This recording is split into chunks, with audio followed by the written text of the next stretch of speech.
és un luxe tenir Federico perquè és de les persones que de manera més lúcida reflexiona sobre l'art i el paisatge a l'estat espanyol i és un luxe tenir-lo aquí i per tant és un privilegi per mi poder-lo presentar. No és la primera vegada que amb algun acte fet per l'Observatori ha vingut en Federico, la qual cosa li agraïm enormement que hagi vingut des de Galícia, des de Santiago de Compostela i per tant em sembla que el gaudirem molt. Federico és doctor en Història de l'Art, professor d'Història de les Idees Estètiques a la Universitat Santiago de Compostela, és coordinador, juntament amb Maria Luisa Sobrino Manzanares de la línia de treball La construcció del paisatge del Centre Gallec d'Art Contemporani de Santiago de Compostela i a més és codirector de la col·lecció Teoria i Paisatge de la Biblioteca Nueva, juntament amb l'exdirector de l'Observatori del Paisatge, Joan Noguer, catedràtic de Geografía Humana de la Universidad de Girona. Estoy muy contento por varias razones. En primer lugar, porque el proyecto, hoy estamos aquí 4 gatos, pero el proyecto considero en mi perspectiva que es un proyecto importante. Por ahora está empezando, pero este proyecto se va a convertir en una referencia. Entonces, estar aquí en los comienzos, pues para mí es una suerte, sinceramente, porque dentro de unos años se hablará de esto.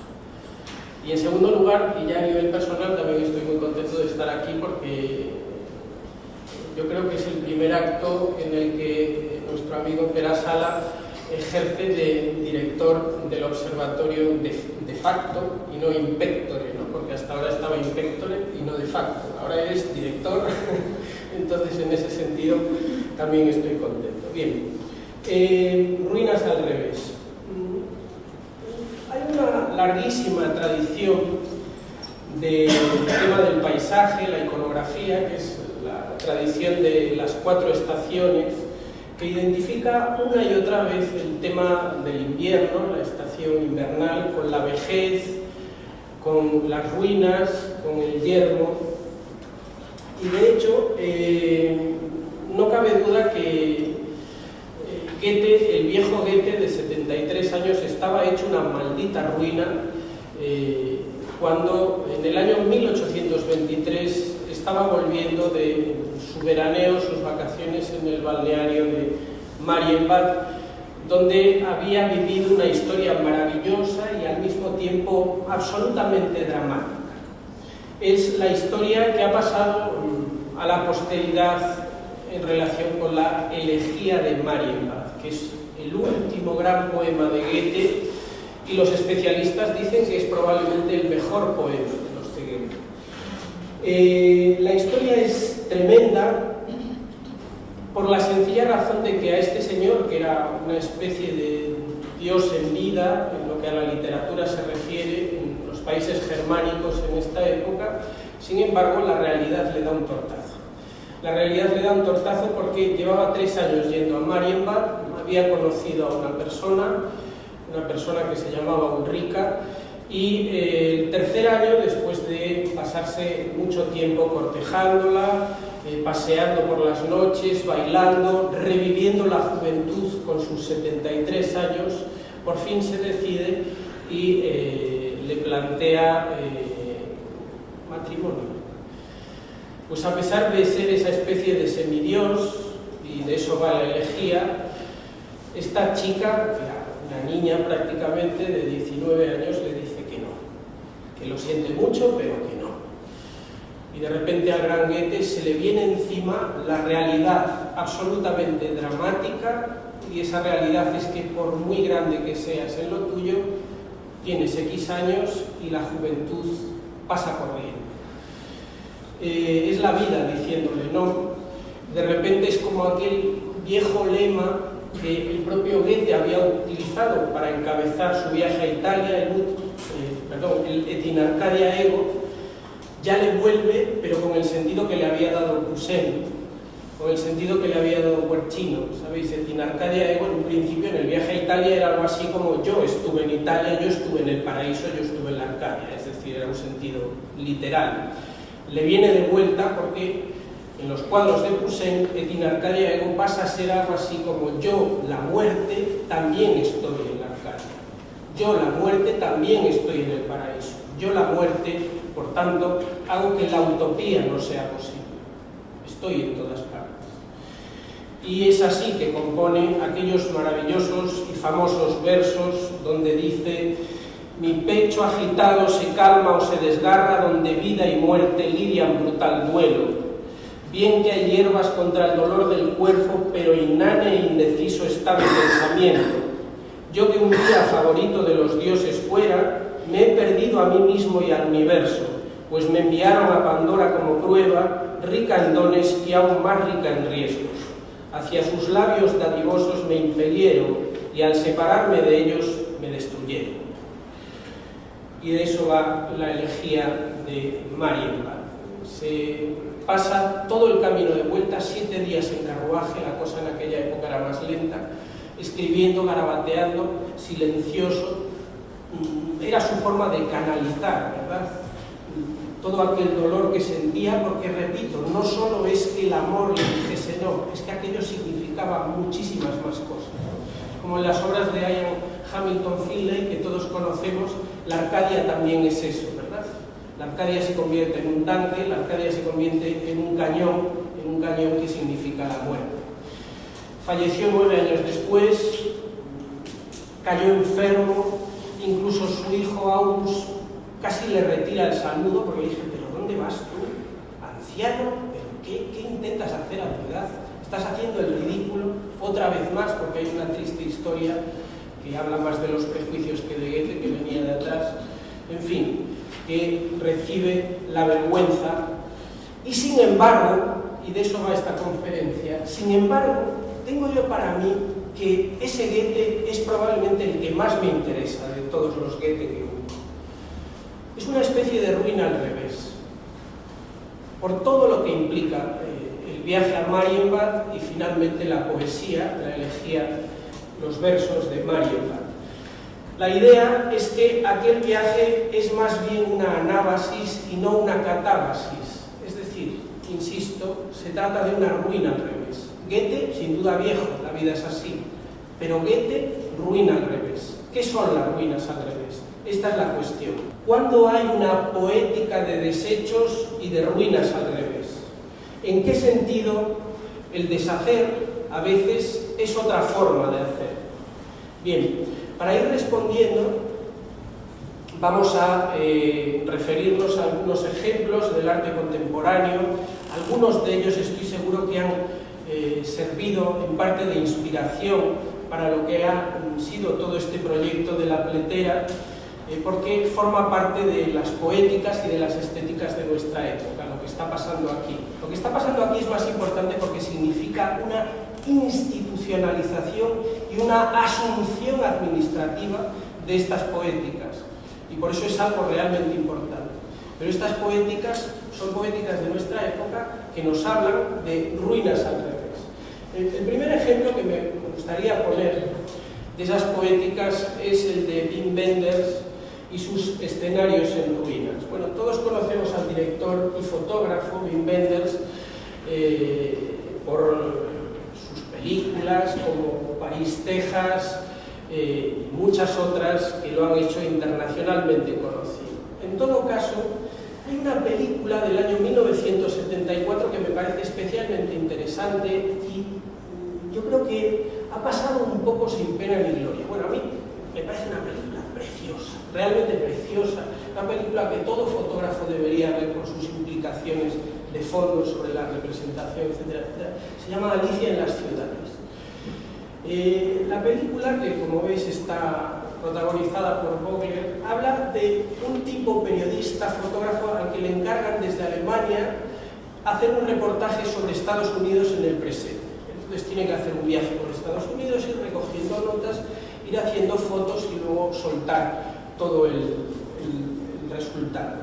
El principio de la película es ya fascinante, es Wim Wenders en estado puro, porque Wim Wenders no se conforma ya en los años 70 con ir a los centros de las ciudades, a los paisajes más conocidos, sean estos los paisajes salvajes de reservas naturales o sean los cascos históricos. No, ya le gustan, ¿cómo decirlo?, los vergeles del talud, ¿verdad? Esos lugares laterales y marginales que al principio de la película se ven muy bien, las cunetas de la carretera, los vergeles de cuneta.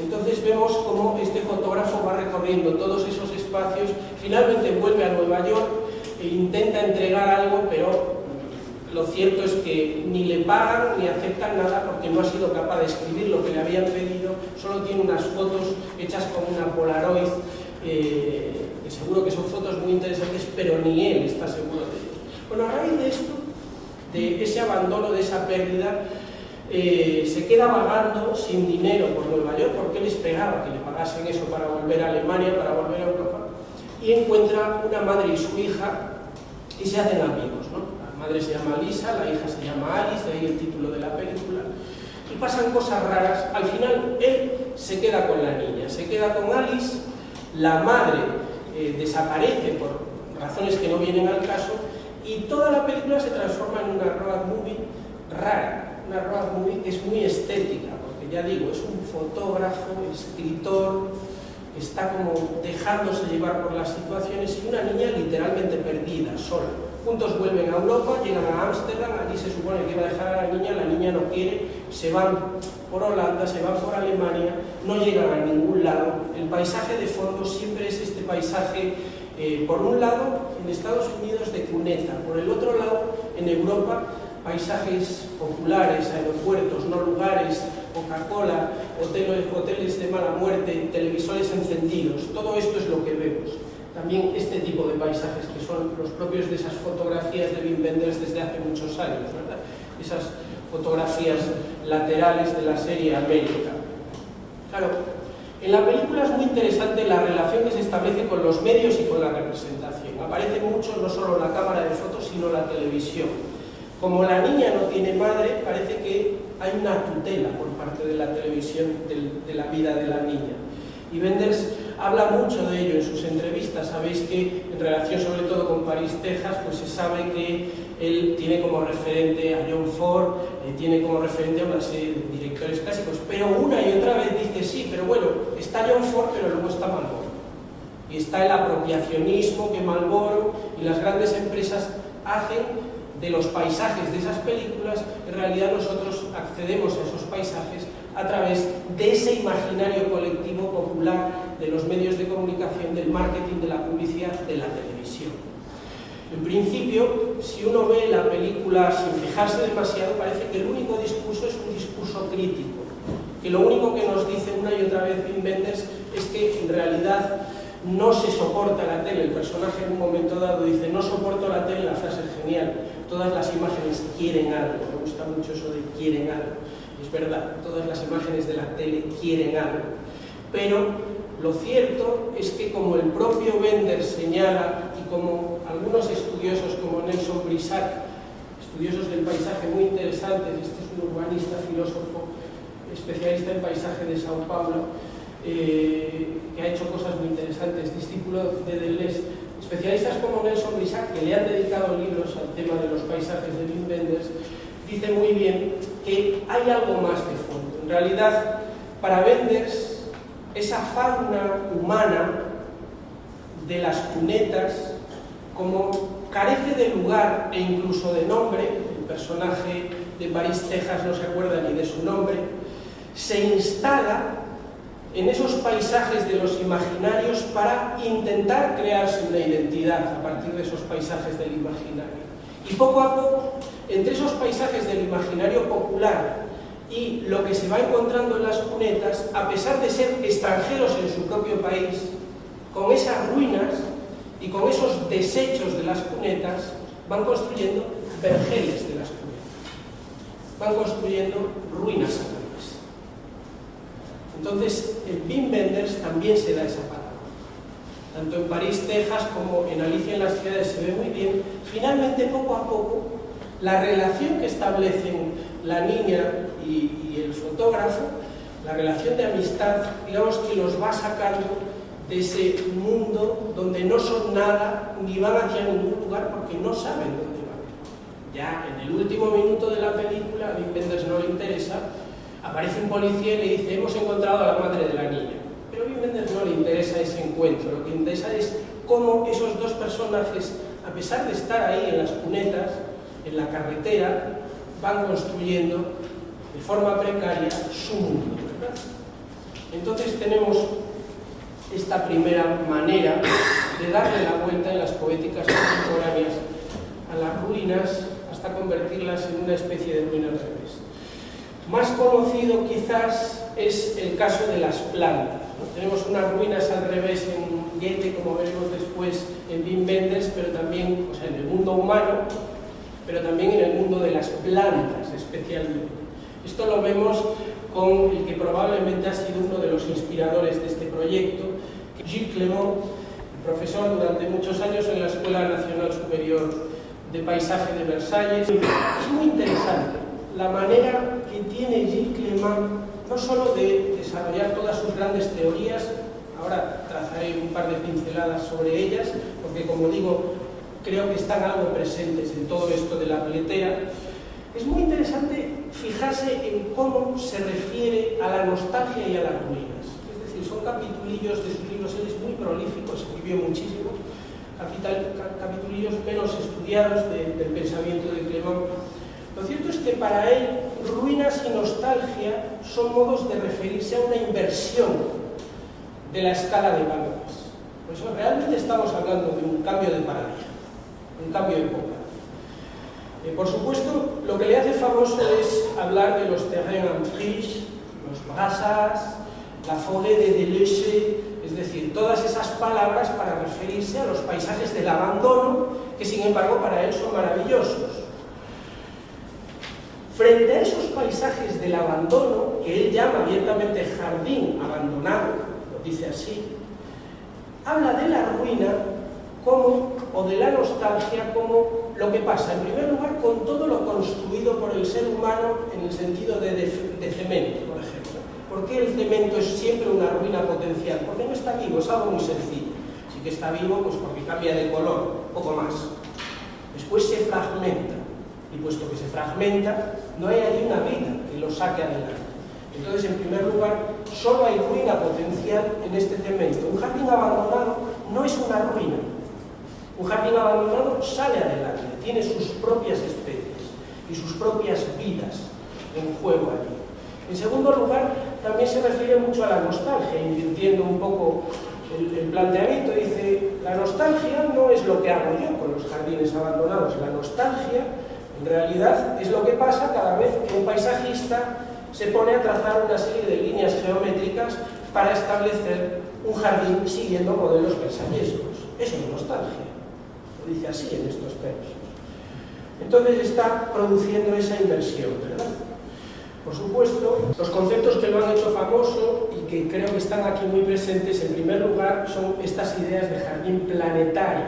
Antes se hablaba en la presentación, con razón, de que aquí no se trata ya de naturaleza ni de ciudad. Efectivamente, es que lo que dice con sus mapas Gilles Clément, fijaos en los puntos rojos, es que en las ciudades hay decenas y miles y cientos de hectáreas que también son naturaleza, aunque no sean jardín. Lo que pasa es que no están clasificadas, están abandonadas, e incluso por momentos son esas cunetas fuera de la ley, ¿no? Como diría Cirujeta, esos espacios extraños. De repente, si añadimos esos puntos rojos a los puntos verdes de la naturaleza normalmente destacada, resulta que tenemos mucho más jardín del que pensamos. Esto es un poco el jardín planetario. ¿Qué pasa con el jardín planetario? El jardín planetario es darse cuenta de que todo es ciudad, todo está urbanizado, todo está gestionado por el hombre en estos momentos. Por tanto, jardín planetario. Ahora bien, sí, jardín planetario, pero dentro de la propia ciudad también naturaleza. Primera inversión, ¿verdad? En segundo lugar, como sabéis, está toda la teoría del jardín en movimiento, que también antes hablaba con Quintana, es el gran problema de todos los que se dedican a este tipo de gestión del paisaje vivo. El paisaje vivo siempre está en movimiento. ¿Cómo dar unas medidas cuando sabes que todo en muy poco tiempo va a cambiar? No solo las plantas, también el agua, todo se va a mover. ¿Cómo gestionar? Por eso es interesante cómo Clément cuestiona la teoría de lo climático, el clímax de la biología tradicional, en los ecosistemas es un clima estático.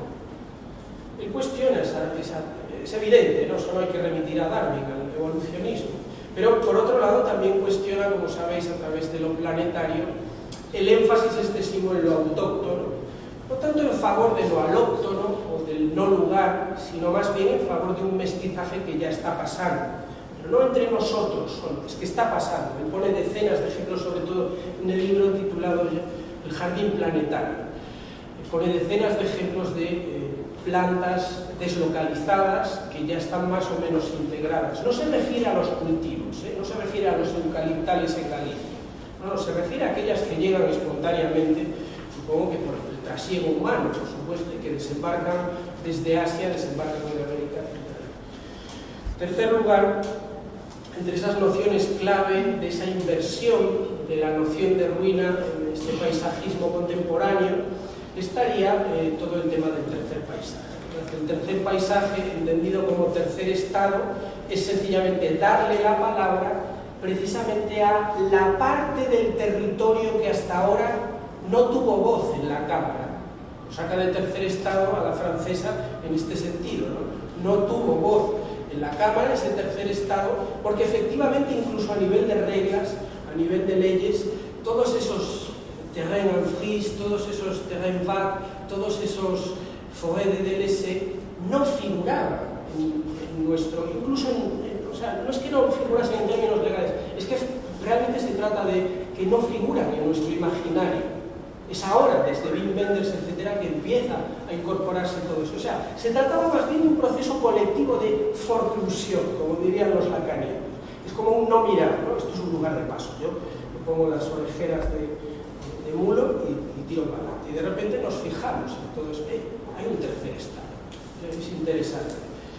Entonces, claro, ¿en qué sentido todo esto implica una apuesta abiertamente por una poética invertida de la ruina? Pues lo vemos claramente en obras como esta, ¿verdad?, que en Lille, donde sobre una enorme isla de betón, de cemento, de hormigón, es decir, un resto del quehacer constructivo de los humanos, sencillamente coloca una especie de jardín superior, pero no muy trabajado, Esto es lo que comentábamos también antes. El problema de estos jardines es que efectivamente tienen una mano humana, pero el objetivo es que luego puedan tener una vida propia. Y ahí está la dificultad, Bueno, esto lo plantó hace tiempo. Fijaos ahora cómo está. Está creciendo una especie de vergel, que es una isla aquí más simbólica, porque es complicado llegar ahí arriba, pero en todo caso ruina al revés. También es muy interesante este Blauhaus, ¿verdad? Sabéis que es la desembocadura del Loira, una antigua base submarina de los nazis de la Segunda Guerra Mundial, donde sobre esa estructura de cemento coloca las hierbas, coloca sus especies y se va creando un jardín que sí tiene movimiento, que sí tiene vida, independientemente de lo que esté debajo, se vaya convirtiendo en ruina real y no ruina al revés. Aquí no hay nostalgia. Es que ha sido algo de lo que Clément ha tenido que defenderse mucho. El jardín abandonado es un nihilismo. No, aquí no hay nostalgia, aquí hay vida. Se trata de vida.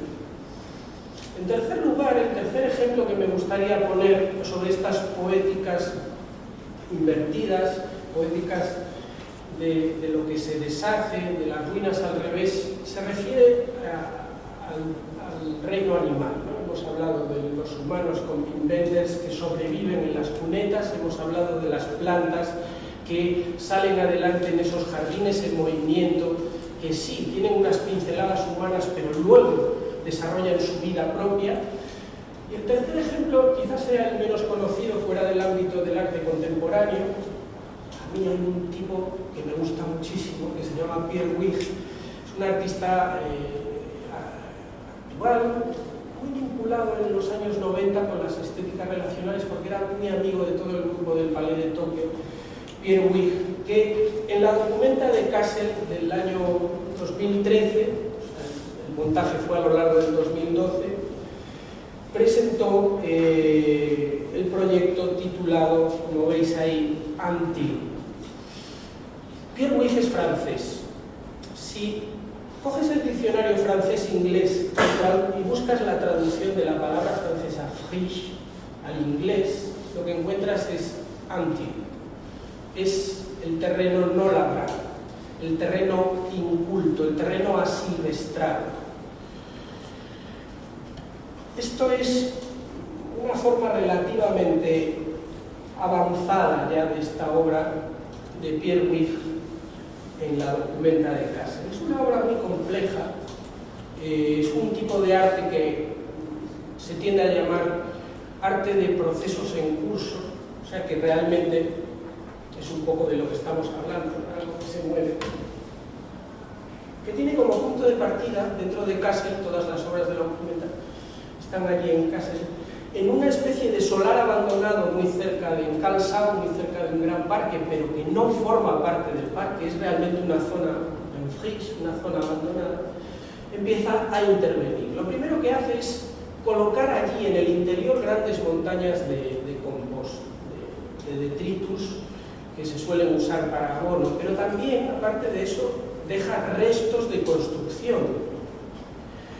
Además, aparte de eso, hace otra cosa bastante rara, que es encargar la réplica en hormigón de una estatua relativamente clásica de una mujer desnuda en bronce, de un artista suizo, Max Reinhold, un artista conocido sobre todo en los países germánicos. La obra original es la que tenéis aquí. Bueno, encarga una copia en hormigón, pide que la trasladen al descampado y la coloca allí, en medio de las montañas de compost. En tercer lugar, dispersa, no voy a decir que trabaja en el sentido de Gilles Clément o en el sentido que se ha hecho aquí, dispersa semillas, aprovechando las montañas de compost, unas semillas más o menos estudiadas, plantas farmacopeas, plantas de botica. Tengo una teoría de por qué usa eso, y no voy por las drogas, no, tengo una teoría más poética de por qué. Y además suelta un perro, que es una especie de galgo blanco famélico, se parece mucho a un podenco ibicenco, no sé si es un podenco ibicenco, sabéis que es un galgo así blanco, con una pata pintada de rosa, que suelta allí durante unos meses, y coloca el principio de un panal de abejas sobre la copia de la escultura de Max Reinhold. De manera que con el paso del tiempo ese panal va creciendo, se va modulando y se va convirtiendo en cosas como estas. A mí esto es una parte que me parece sencillamente espectacular. A mayores, el señor Pierre Huyghe hizo un vídeo de unos 12-13 minutos, un vídeo muy cuidado, donde amplifica mucho los sonidos de la naturaleza, de las abejas, del perro comiendo por allí. Y sencillamente pasan cosas. Es un espacio salvaje, en este sentido de real, de lo asilvestrado, de lo que empieza una vida nueva. Sí, son especies raras, no se puede hablar de esto es un paisaje climático autóctono de la región de Kassel. No se trata de eso, pero está claro que ahí empiezan a pasar cosas que realmente no se sabe muy bien en qué dirección. Bien, vaya por delante que entre las lecturas de Pierre Huyghe, por eso viene al caso hablar de él aquí, entre las lecturas preferidas de Pierre Huyghe no solo está Deleuze, como en el caso de Gilles Clément, que también es un gran lector de Deleuze, sino escritores tan extraños a día de hoy como Maeterlinck. Maeterlinck es un tipo que fue premio Nobel a principios del siglo XX, que estaba convencido del panpsiquismo, que había una psique de la naturaleza, igual que la naturfilosofía alemana de Seneca. Y en este sentido entiendo que lo que está aquí en juego es una vida incalculable, realmente, en un sentido de indeterminable, tal y como hoy sostienen, afirman, no los artistas, sino los científicos a partir de la teoría de los sistemas abiertos, ¿no? Son indeterminables a medio y largo plazo. A corto plazo a lo mejor más o menos puedes prever, a largo plazo no puedes prever. Eso es la vida que sale adelante, no es otra cosa. Arte de procesos en curso. Efectivamente, el comienzo de la obra es una una ruina total.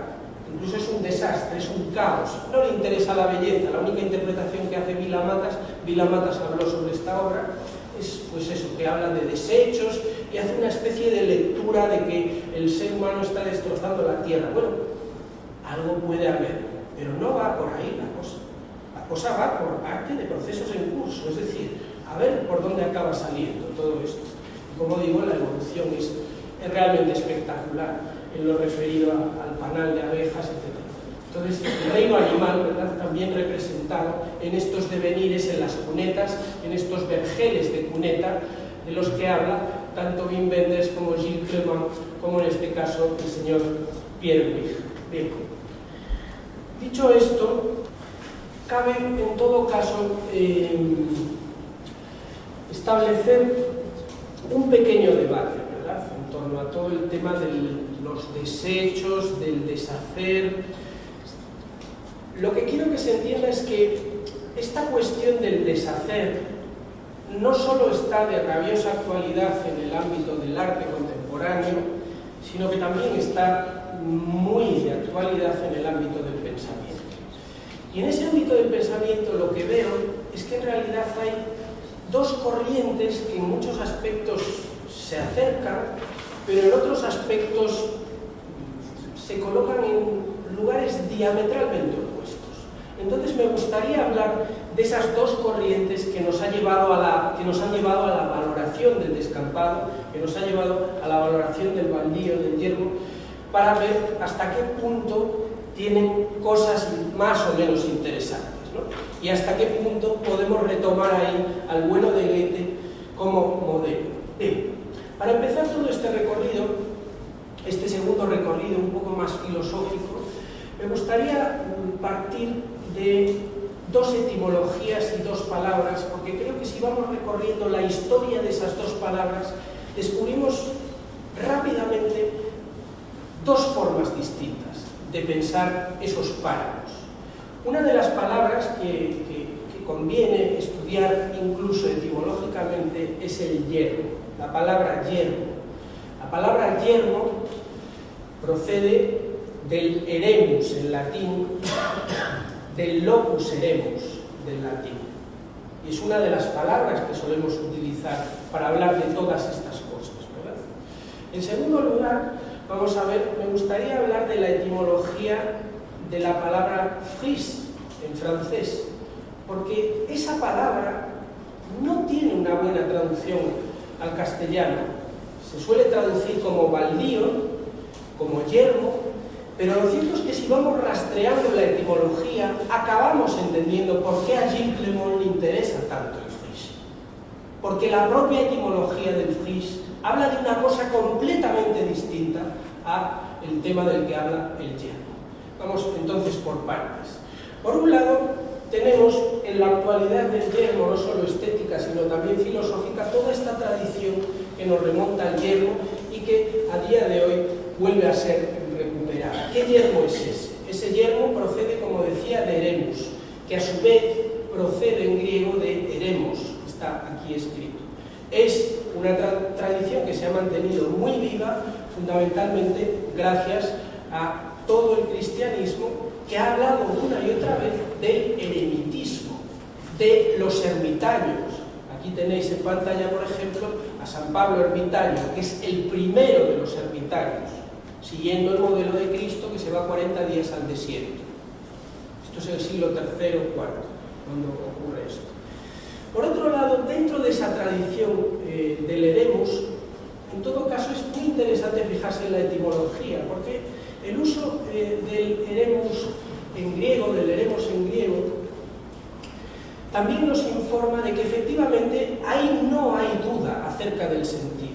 El eremus en griego está vinculado con el eremo, que es verbo que quiere decir devastar, y a su vez está vinculado con la eremosis, que en la Biblia griega, la segunda después de la hebrea, en la Biblia griega se asocia directamente con el Apocalipsis. La eremosis es la desolación y la destrucción a causa del mal humano. La eremosis es la palabra que se utiliza en el Apocalipsis capítulo 17, 18, para hablar de lo que pasa con Babilonia y con los restos de la civilización cuando se hace el mal. Caemos en esa ruina absoluta. No es una ruina al revés de lo que se trata aquí, es de una ruina, con todas las letras.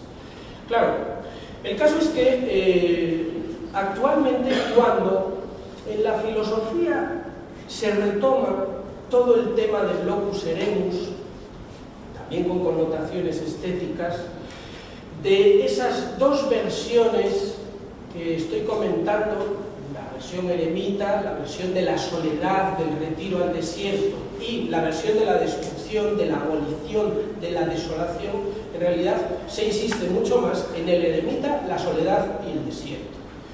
Se insiste, por ejemplo, en este San Pablo ermitaño, este cuadro de Velázquez, quizás lo conozcáis, San Antonio Abad y San Pablo ermitaño. Fijaos, al fondo vemos los típicos motivos, los típicos atributos iconográficos de ese locus eremus.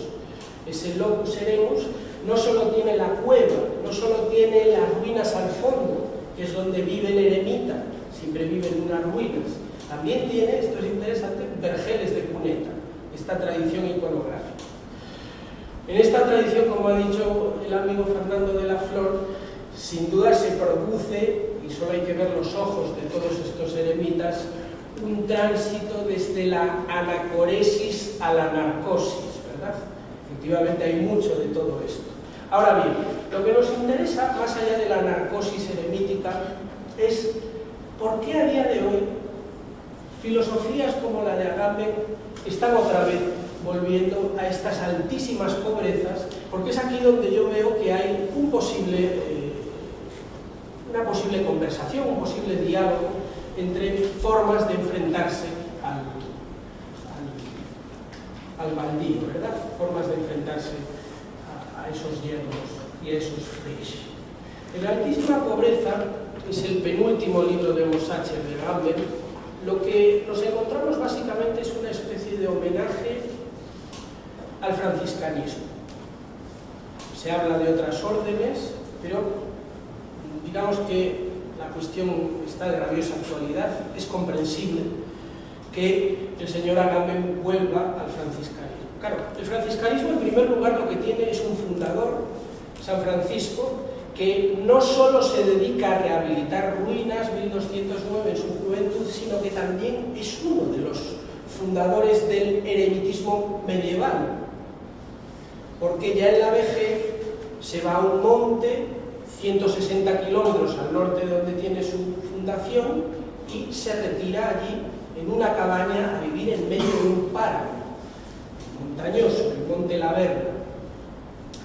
Entonces, en este sentido, ya tenemos ahí cómo se recoge ese eremitismo, ¿verdad?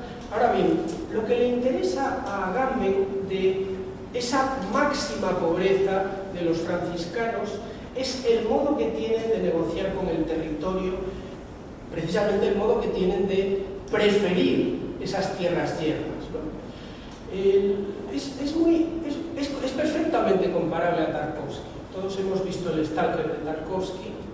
Yo no sé si alguien ha comparado la altísima pobreza de Agamben con el Stalker de Tarkovsky. Creo que no, son absolutamente comparables. Punto por punto.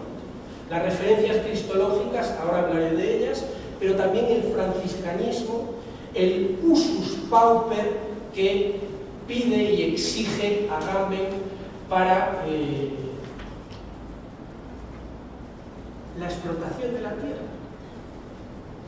del territorio y de todas las cosas.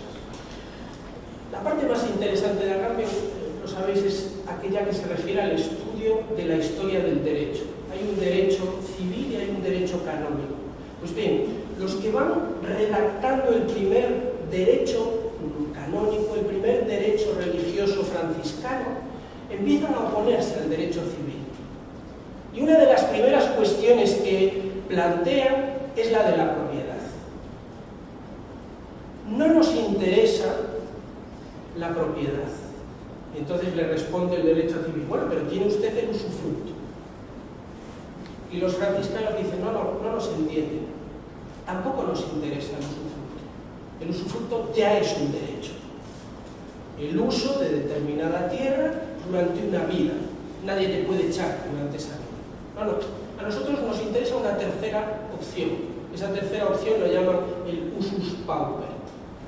El usus pauper, el uso de pobre, es el uso de esclavo. Lo dicen así los especialistas franciscanos en derecho. ¿Cuál es el uso de esclavo? El uso de esclavo es como el esclavo que echa mano de las herramientas y de la tierra cuando trabaja en la casa del amo. En ningún momento es propietario de nada y sin embargo lo usa. Es muy interesante establecer paralelismos entre todo lo que va diciendo sobre esos usos franciscanos en altísima pobreza Agamben y lo que va planteando con sugerencias y diálogos Tarkovsky, porque también va diciendo el guía, como recordaréis, va diciéndole a los otros personajes: no toquéis nada, no cojáis nada, que no necesitéis absolutamente, sino está todo el rato temeroso el Cicerone, ¿verdad? No se puede, esto es un franciscanismo en toda regla. Aquí estamos de prestado, ¿no? Claro, ¿qué está en juego aquí? Bueno, para responder tanto en Tarkovsky, que las referencias cristológicas son evidentes, aparece una serie de tendidos eléctricos con forma de tres cruces, etcétera, etcétera. Y en el caso de Agamben son manifiestas. Por ejemplo, en el último tomo de Mosacher, las últimas 2 páginas hace referencia a esta obra, al descendimiento de Tiziano, el momento en el que se lleva a Cristo a la tumba. Lo que plantea es que este sería el ejemplo para el franciscanismo y para todos los seres humanos. ¿Qué pasa aquí con Cristo? Ha sido todo, ha tenido toda la potencia y ha decidido no tener nada. Le interesa esta imagen porque ni siquiera tiene la corona. Le interesa esta imagen porque ni siquiera está en lo alto de la cruz, pero en lo alto al fin. Aquí está abajo, materia pura, materia muerta, bajo materialismo en el sentido de Bataille, podríamos decir incluso. Es así que le interesa el ejemplo del franciscanismo. Se trataría de cuestionar nuestra propia potencia, dice Agamben, para liberar el acto puro. El acto puro es el acto del hábito. El acto del hábito es el acto del ritmo y del cuerpo que empieza a seguir los ritmos, esto también lo dice tal cual en El hombre sin contenidos, los ritmos de la naturaleza, como los ritmos de las estaciones con los que empezamos ritmos de su propio cuerpo, cuando ya no hay unos posibles, cuando ya no hay una mente que te va diciendo con sus representaciones qué hacer o no hacer, empieza a ser cuerpo, empieza a ser hábito, empieza a ser ritmo, empiezo a encontrarme conmigo mismo. Es así, en ese encuentro con uno mismo, que podemos empezar a ser eremitas, que podemos tocar el locus eremus. Por supuesto, un locus que solo usaremos de pobremente. ¿Dónde está el debate filosófico contemporáneo? El debate filosófico contemporáneo está en que detrás de toda esta deriva cristológica de Agamben, los franciscanos lo tenían claro. Cuando se iban de eremitas, era para renunciar a la vida. No era una forma vivendi, como plantea Agamben. No. Era un mirar a la muerte a la cara. En San Francisco está clarísimo, se va viejo a morir. Y le interesa el baldío en este sentido de ruina y de baldío, de pobreza. La tradición cristiana lo tiene clarísimo. Pero Agamben de eso se olvida. Entonces recupera todo lo demás, insisto, la parte del derecho nos interesa mucho. Nos interesa mucho plantear la cuestión de la propiedad a día de hoy, en estos términos. Pero toda esta otra deriva nos devuelve al yermo de toda la vida. No sé si a la eremosis, esta no, pero sí al yermo de toda la vida. Frente a esos yermos y esos baldíos estaría esa otra recuperación de los yermos y de los baldíos de la que habla el señor Gilles Clément, el paisajista que lee tanto Deleuze, efectivamente inspirándose en parte en los Sáharas y los rizomas y los paisajes de cuneta de Deleuze y Guattari, y que al señor Clément le gusta llamar friche, ¿verdad? Los friche. ¿Por qué pongo frisco en la pantalla? Bueno, pongo frisco en la pantalla porque después de recorrer la etimología de páramo, que por cierto es un celtíbero, es una especie de toponimia de origen celta. Entonces no nos interesa. Yermo, locus eremus, tampoco nos interesa. ¿Qué podemos? Baldío. Baldío procede de balta en árabe, que a su vez quiere decir sequedad, desierto, nada. O sea, volvemos otra vez a algo improductivo. Todas esas etimologías en castellano no nos valen. Al final digo, no, vamos a intentar traducir frisch, hace falta un frisco. En castellano o en catalán o en lo que sea. Hace falta un frisco. ¿Por qué? Esto hay que explicarlo. La etimología de la palabra frisch en francés es muy interesante. A día de hoy casi siempre ponen que se trata de yermos, de baldíos, de descampados y de todas estas cosas. Sin embargo, cuando vas remontando con el litré y demás el verdadero origen de la palabra, descubres que empezó a ser utilizada en francés en el siglo XIII siguiendo a los holandeses. Los holandeses tenían una palabra que era vils-vers. Y esa palabra vils-vers, o sea, vils o vers, en holandés, era la palabra que usaban los holandeses para referirse a los terrenos que se ganaban al mar echándole tierra y en los que empezaban a florecer cosas. Entonces, tenía un significado específico, ¿no? Es el antepasado de los polders, pero por otro lado, hacía referencia a lo fresco. El fris es lo fresco, el vers, el vils es lo nuevo. No sé si me explico. Tenemos ahí un páramo que de repente ya no es un desierto, ya no es algo improductivo, una improducción que se quiere para uno mismo de cara a la muerte. No. Tenemos un páramo que es un principio, una ruina al revés. Y esto es lo interesante. Por eso digo que hace falta en castellano un frisco. Algo parecido pasa ya en los comienzos como siempre, ¿verdad? En los trabajos y los días de Hesíodo hay un verso fascinante que dice Neios alesiare paidon eukeleteira, que quiere decir Neios. Esa palabra en griego actual ya no existe, es incluso indoeuropeo. Hesíodo viene de muy atrás. Neios barbecho. Hay muchas traducciones, estuve buscando en las traducciones al castellano y todas son distintas.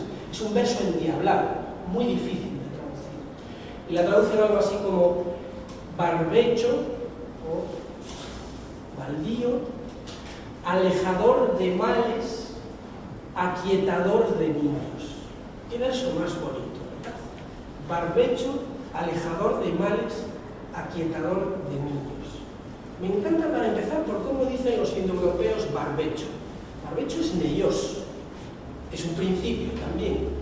Como en las notitas al pie en las traducciones de griegos y demás, pues dicen, no, y se refiere al segundo barbecho, es cuando se abre la tierra, en esa tierra que se abre resulta que empiezan a aparecer plantas de farmacopeas y de boticas que curan los males de los niños.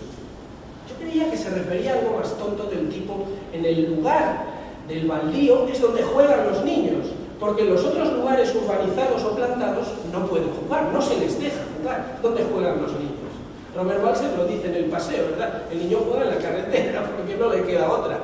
En los tiempos de Robert Balser, en los caminos de pueblo. Y antiguo, ¿dónde jugaba el niño? Jugaba en los terrenos en baldío, ¿verdad? También puede que se refiera a eso, es cierto. Pero sobre todo neios, porque es imposible no ver en el neios indoeuropeo algo que se parece mucho al neo. Está ahí ese cambio del año, ¿verdad? El invierno que no solo es muerte, sino también puede ser el otoño e invierno principio de vida, con el barbecho. Es así que volvemos al principio, ya estamos terminando, y caemos en la cuenta, con la ayuda de Goethe, con la ayuda de Nietzsche, de que en realidad las ruinas no siempre son muerte. A veces, especialmente cuando alguien es tan vital como Goethe, que a pesar de tener 73 años se lanza a la enorme aventura de enamorarse, quizás su hijo tenía razón, desde un punto de vista razonable es estúpido, pero sin embargo significa estar muy vivo. Era una ruina al revés en ese momento el señor Goethe, ¿verdad? Luego encima, ¿cómo lo procesa? Que esto es lo que me interesa de Goethe. ¿Cómo lo procesa? procesa, es todo lo que se habla ahora de la resiliencia, ¿verdad? Lo procesa poéticamente. Si vamos leyendo los textos de Stefan Zweig y demás, vamos viendo cómo narran la redacción del poema, nos damos cuenta de que Goethe se aferra al poema precisamente para sacar algo productivo de un momento de su vida que en principio significaba la muerte, la ruina absoluta. Es con esta otra forma de pensar la ruina que nos interesan los baldíos, como un principio. La vida siempre es un principio y no solo un fragmento, ¿verdad? Así pues, ya termino. Tenía ahí una foto, esta foto es de Flavio Pérez Sala. Termino con unos versos de Goethe: y si alguna vez a la noche tuve miedo, también en la oscuridad supe ver el cielo. Gracias.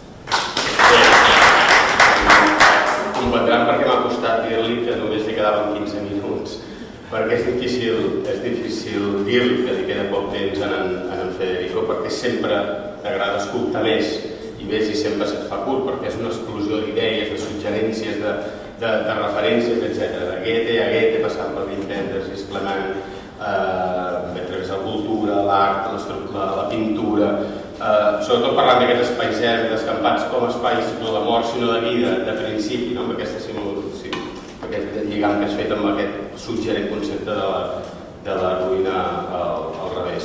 Seria, a més, és una invitació a pensar quines ruïnes al revés podríem trobar nosaltres pel nostre territori. Una excel·lent manera de començar la jornada. Gràcies, Federico, de nuevo. Gràcies a vosotros.